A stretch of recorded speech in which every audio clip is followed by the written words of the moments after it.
Hello everyone, welcome back to Navya's world. ఈరోజు నేను ఈ వీడియోలో అండు కొర్రలతో దోశ రెసిపీని అయితే చూపించబోతున్నాను. ఈ దోశలు అయితే హెల్త్కి చాలా మంచిదండి. నార్మల్గా మనం వేసుకునే దోశల కంటే ఈ దోశలు చాలా టేస్టీగా ఉంటాయి. మీరు కూడా ట్రై చేయండి. ఎలా చేయాలో చూపించేస్తాను, చూసేయండి. ముందుగా అండు కొర్రలను అయితే చూపిస్తున్నానండి.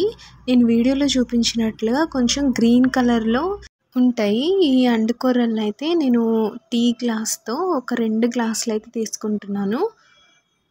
ఒక గిన్నె తీసుకొని ఒక 2 గ్లాసులు అయితే ఈ అండు కొర్రల్ని నీట్గా వాష్ చేసుకొని నానబెట్టుకోవాలండి. నెక్స్ట్ వేరొక గిన్నెలో అదే టీ గ్లాస్తో మినపగుళ్ళను కూడా నీట్గా వాష్ చేసుకొని ఒక 5 అవర్స్ వరకు నానబెట్టుకోవాలి. ఈ అండు కొర్రల్ని ఎక్కువ సార్లు వాష్ చేయకూడదండి, 1-2 సార్లు మాత్రమే వాష్ చేసుకోవాలి. అది కనీసం ఒక 5 గంటల నుంచి 6 గంటల వరకు నానబెట్టుకోవాలి.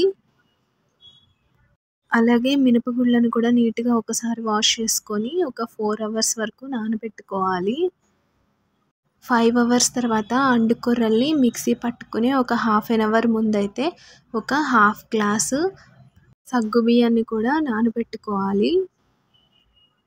నెక్స్ట్ మిక్సీ జార్ తీసుకొని ముందుగా నానబెట్టుకున్న మినపగుళ్ళను అలాగే సగ్గుబియ్యాన్ని రెండింటిని వేసి మిక్సీ పట్టుకోవాలి.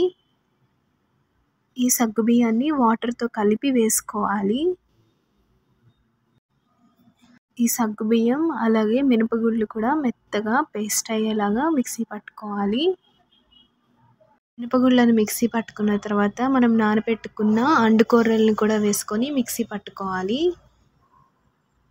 నెక్స్ట్ వేరొక గిన్నెలో మిక్సీ పట్టుకున్న సగ్గుబియ్యము అలాగే అండు కొర్రల్ని రెండింటిని ఒక గిన్నెలో వేసుకొని మొత్తం మిక్స్ అయ్యేలాగా కలుపుకొని ఒక 5 గంటల వరకు అయితే మనం మ్యాక్సిమం ఈ పిండిని ఒక 5 గంటల వరకు అయినా వదిలేసేయాలి. నెక్స్ట్ డే మార్నింగ్ అయితే నేను ఈ పిండిని చూపిస్తున్నాను. నీట్గా ఇలా పైకైతే మొత్తం పొంగిపోయిందండి. సో ఇప్పుడైతే దోశలు వేసుకోవడానికి రెడీ చేసుకుంటున్నాను.